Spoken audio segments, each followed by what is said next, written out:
Hi everyone. భయంకరమైన ప్రేమ part 12. గమనిక: ఈ పాత్రలు నటులకు సంబంధించినవి కావు. ఇది కేవలం కల్పిత ప్రయోజనం కోసం మాత్రమే. ఏదైనా తప్పులు ఉంటే క్షమించండి. అధీర్ తన చెల్లి ప్రియ వైపు చూశాడు. నువ్వు లండన్ వెళ్ళవు అని అన్నాడు. అతని గొంతు ఇంకా చల్లగా ఉంది. కానీ నువ్వు 1 నెల పాటు ఇంట్లోనే ఉంటావు. పార్టీలు లేవు, స్నేహితులు లేరు, షాపింగ్లు లేవు. నేను లేకపోతే అనికతో మాట్లాడకూడదు. నువ్వు ఆమె దగ్గరికి కూడా వెళ్ళకూడదు. నీకు అర్థమైందా అని అన్నాడు అధీర్. ప్రియ తల ఊపింది. తాజా కన్నీళ్లు వచ్చాయి. ఈసారి ఆమె ముఖంలో ఉపశమనం ప్రవహించింది. సరే అన్నయ్య, ధన్యవాదాలు అని అన్నది ప్రియ. అధీర్ ప్రియను పట్టించుకోలేదు. అతను అనిక వైపు పూర్తిగా దృష్టి మరచాడు. అతను వారి చేతులు జోడించి ఆమె వేళ్లను ముద్దు పెట్టుకున్నాడు. అతని కళ్ళు ఆమె వేళ్లపైనే ఉన్నాయి. అధీర్ అనికతో ఇలా అన్నాడు. నేను నీ కోసం ఏమి చేస్తానో నువ్వు చూసావా? ప్రేమతో మాట్లాడుతున్నాడు అధీర్. ఆ ప్రేమ కేవలం అనిక కోసమే. నేను నీ కోసం నా నియమాలని మార్చుకుంటాను. నేను నీ పట్ల దయ చూపిస్తాను. ఎందుకంటే నువ్వు అడిగావు కాబట్టి. అది గుర్తుంచుకో అని అన్నాడు అధీర్. ఇది దయతో కూడిన చర్య కాదు. ఇది ఒక లావాదేవీ. అధీర్ అనికకు ఏమి కావాలో ఇచ్చాడు. మరియు ఇప్పుడు అనిక అధీర్కు రుణపడి ఉంది. అనిక కృతజ్ఞత, ఆమె విధేయత, ఆమె ప్రేమ ఇవన్నీ అధీర్ సొంతం. అధీర్ తన సోదరిని నిర్బంధించడం ద్వారా ఆమెను శిక్షించాడు. మరియు అధీర్ తన భార్యకు ఒక చిన్న విజయాన్ని అందించడం ద్వారా ప్రతిఫలం ఇచ్చాడు. కానీ అలా చేయడం ద్వారా అధీర్ అనికపై తన స్వంత పట్టును బిగించుకున్నాడు. అనిక ఆనందం తన ఇష్టానిష్టాలపై ఆధారపడి ఉందని అధీర్ అనికకు చూపించాడు. అధీర్ ఒక పండు ముక్కను తీసుకొని అనిక పెదవుల దగ్గర పట్టుకున్నాడు. ఇప్పుడు తిను జాన్ అని అధీర్ మెల్లగా అన్నాడు. నీకు బలం కావాలి. మరియు అనిక హృదయం అయోమయంలో, అపరాధ భావనతో, అయోమయంలో వింత బాధ్యతతో నిండి ఉంది. అనిక నోరు తెరిచి దాన్ని అంగీకరించింది. చివరికి అనిక తన స్నేహితురాల్ని కాపాడుకుంది. కానీ అనిక తన భర్తకు మరింత గట్టిగా కట్టుబడి ఉంది. అనిక అందమైన పంజరం గోడలు మునుపటి కంటే కొంచెం దగ్గరగా ఉన్నట్లు అనిపించింది అనికకి. మిగిలిన అల్పాహారం నిశ్శబ్దంగా గడిచింది. ఇది మునుపటి కంటే ఏదో విధంగా భారంగా ఉంది. అధీర్ ఆజ్ఞగాలిలో వేలాడుతుంది. ప్రియ బహిష్కరణ నుండి రక్షించబడింది. కానీ అనిక ఇప్పుడు తన సొంత ఇంట్లో ఒక దెయ్యం. అనిక యొక్క యుద్ధంలో గెలిచింది. కానీ అనిక యొక్క స్వంత ఆత్మ కోసం యుద్ధం ఎప్పుడూ లేనంతగా కోల్పోయినట్లు అనిపించింది అనికకి. అధీర్ ఉపరితలంపై ప్రశాంతంగా ఉన్నాడు. అధీర్ తన టీని ముగించాడు. అనిక మరికొన్ని తినేలా చూసుకున్నాడు. కానీ ప్రశాంతత కింద తుఫాను ఉప్పొంగుతోంది. అధీర్ నిన్న అనికను దాదాపు కోల్పోయాడు. ఆ భయం యొక్క జ్ఞాపకం తాజా గాయంలా ఉంది. మరియు అతని సోదరి ఒక టేబుల్ వద్ద కూర్చున్న దృశ్యం దానిలో ఉప్పు రుద్దినట్లు అనిపించింది. అధీర్ లేచి నిలబడ్డాడు. అతని కదలిక అకస్మాత్తుగా ఉంది. నేను ఆఫీస్కి వెళ్తున్నాను అధీర్ ప్రకటించాడు. అధీర్ అనిక వైపు చూశాడు. నువ్వు పైకి వచ్చి నన్ను పంపించు. అది ఒక ఆదేశం. అనిక తల ఊపింది. త్వరగా లేచింది. అధీర్ అనిక చేతిని గట్టిగా పట్టుకుని డైనింగ్ రూమ్ నుండి బయటకు తీసుకువెళ్ళాడు. అధీర్ తన కుటుంబం వైపు తిరిగి చూడలేదు. వారు తమ బెడ్రూమ్ యొక్క ఏకాంతంలోకి వెళ్ళిన తర్వాత అధీర్ తలుపు మూశాడు.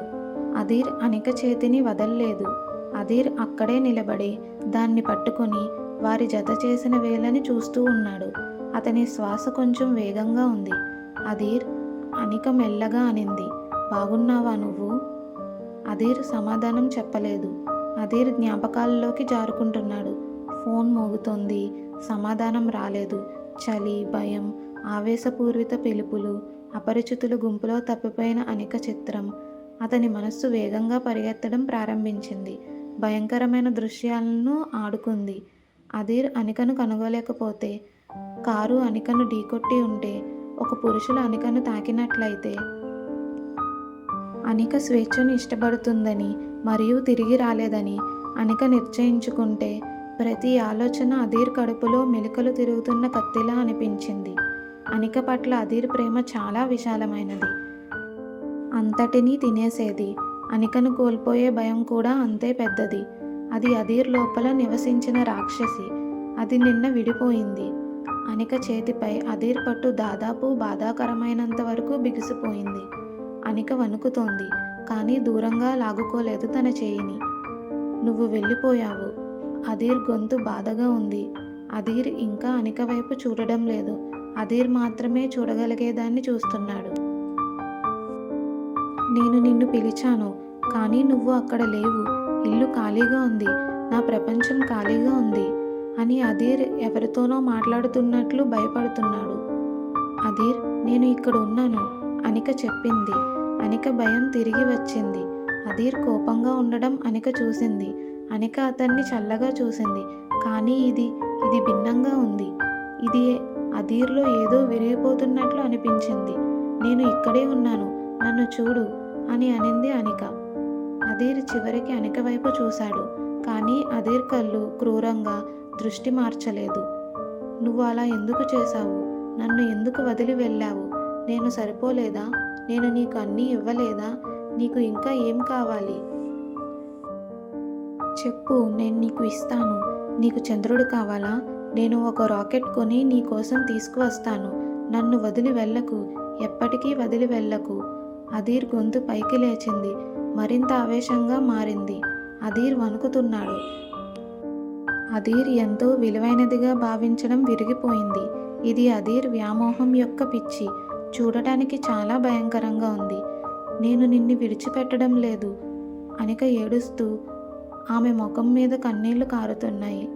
అనిక అధీర్ ముఖాన్ని తన చేతుల్లో పట్టుకొని అతన్ని ఆనుకునే ప్రయత్నం చేసింది. నేను నిన్ను ఎప్పటికీ వదిలి వెళ్ళను. ఇది కేవలం తెలివి తక్కువ పని. మార్కెట్కి 1 గంట ప్రయాణం అంతే. నేను నిన్ను ప్రేమిస్తున్నాను. నేను నీ సొంతం అని అనిక ఏడ్చింది. నేను నీ సొంతం అనే పదాలు అధీర్ భయోందోళనను పొగమంచున చీల్చినట్లు అనిపించింది. వారు పైకి వచ్చిన తర్వాత మొదటిసారి అనికను చూస్తున్నట్లుగా అధీర్ అనిక వైపు చూశాడు. నువ్వు నా సొంతం. అధీర్ ఒక మంత్రంలా పునరావృతం చేశాడు. నువ్వు నా సొంతం అంటూ అధీర్ అనికను గట్టిగా పట్టుకొని అనిక ఊపిరి పీల్చుకోలేనంత గట్టిగా పట్టుకున్నాడు. అధీర్ అనిక మెడలో తన ముఖాన్ని దాచిపెట్టి అధీర్ అనికను గాఢంగా కౌగిలించుకున్నాడు. నా అనిక అంటూ అధీర్ అనిక చర్మానికి వ్యతిరేకంగా మాట్లాడుతున్నాడు. నాది మాత్రమే. ప్రపంచం చెడ్డది జాన్. ఇది ప్రమాదాలతో నిండి ఉంది. అది నిన్ను నా నుండి దూరం చేయడానికి ప్రయత్నిస్తుంది. నేను దాన్ని అనుమతించను. అధీర్ వెనక్కి తగ్గాడు. అధీర్ కళ్ళు ఇంకా క్రూరంగా ఉన్నాయి, కానీ ఇప్పుడు కొత్త భయానక తీవ్రతతో. నేను నిర్ధారించుకోవాలి. నువ్వు అర్థం చేసుకున్నావని నేను నిర్ధారించుకోవాలి అని అన్నాడు అధీర్. అధీర్ అనికను నడిపించాడు. అనికను దాదాపు లాగాడు. అనిక అల్మారా వైపుకు. అధీర్ తలుపులు తెరిచాడు. అధీర్ బట్టలు తీయడం ప్రారంభించాడు. కొత్త పసుపు సల్వార్ కమీజ్ మాత్రమే కాదు, ప్రతిదీ.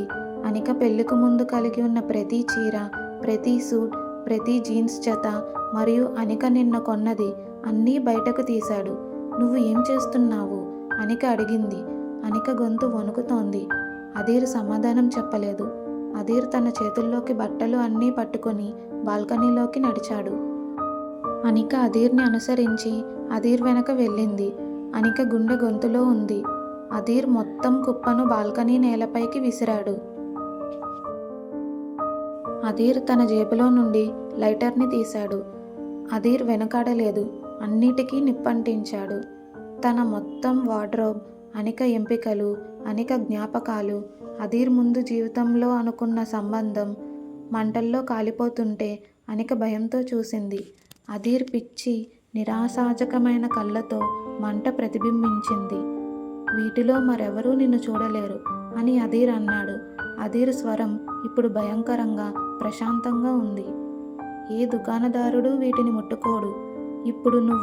ఇప్పుడు ప్రతిదీ కొత్తగా ఉంటుంది. నేనే ప్రతిదీ ఎంచుకుంటాను.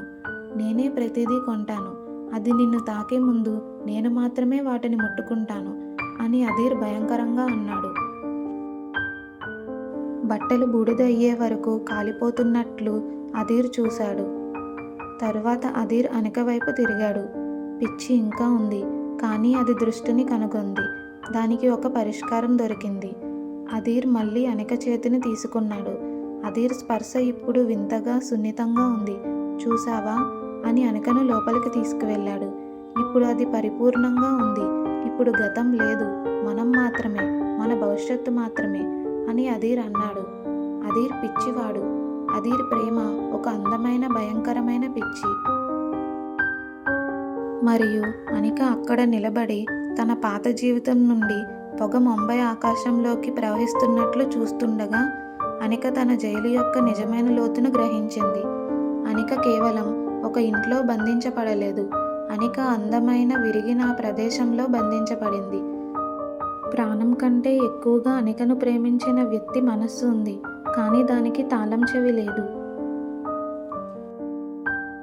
Next part continuous. అనిక మరియు అధీర్ ప్రేమను తెలుసుకోవడానికి లైక్ చేసి, షేర్ చేసి, సబ్స్క్రైబ్ చేయండి. Thanks for watching.